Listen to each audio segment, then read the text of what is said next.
Supreme court decision, सरकारी और private कर्मचारियों को लेकर सुप्रीम कोर्ट के 2 बड़े फैसले।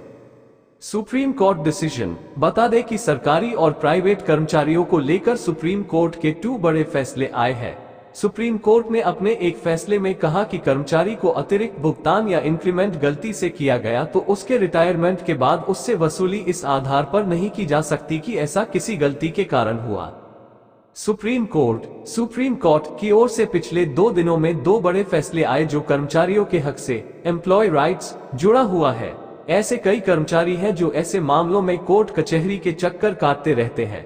सुप्रीम कोर्ट की ओर से कहा गया कि किसी मामले में कोई सूचना छिपाना, झूठी जानकारी और एफआईआर की जानकारी नहीं, सप्रेशन ऑफ क्रिमिनल केस देने का मतलब यह नहीं है कि नौकरी देने वाला मनमाने ढंग से कर्मचारी को बर्खास्त कर सकता है। अब का मौसम, यूपी में बारिश रुकी, शीतलहर की तैयारी, इस दिन तगड़ी आंधी की भविष्यवाणी। वहीं एक दिन पहले एक दूसरे मामले में सुप्रीम कोर्ट ने कहा कि कर्मचारी को अतिरिक्त भुगतान या इंक्रीमेंट गलती से किया गया तो उसके रिटायरमेंट के बाद उससे वसूली इस आधार पर नहीं की जा सकती कि ऐसा किसी गलती के कारण हुआ। सुप्रीम कोर्ट के 2 फैसले क्या हैं और उसका क्या असर पड़ेगा? हाई कोर्ट के फैसले से टैक्सपेयर्स को मिली बड़ी राहत। अब 29 साल पुराने मामले नहीं खोल पाएगा इनकम टैक्स डिपार्टमेंट।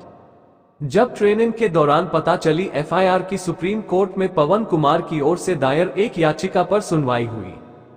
पवन को रेलवे सुरक्षा बल आरपीएफ में कांस्टेबल के पद के लिए चुना गया था। जब पवन की ट्रेनिंग शुरू थी तो उसे इस आधार पर एक आदेश से हटा दिया गया कि कैंडिडेट ने ये खुलासा नहीं किया कि उसके खिलाफ फर्ज दर्ज की गई थी। सुप्रीम कोर्ट ने कहा कि जिस व्यक्ति ने जानकारी को छिपाया है या गलत घोषणा की है, उसे सेवा में बनाए रखने की मांग करने का कोई अधिकार नहीं है, लेकिन कम से कम उसके साथ मनमाने ढंग से व्यवहार नहीं किया जाना चाहिए।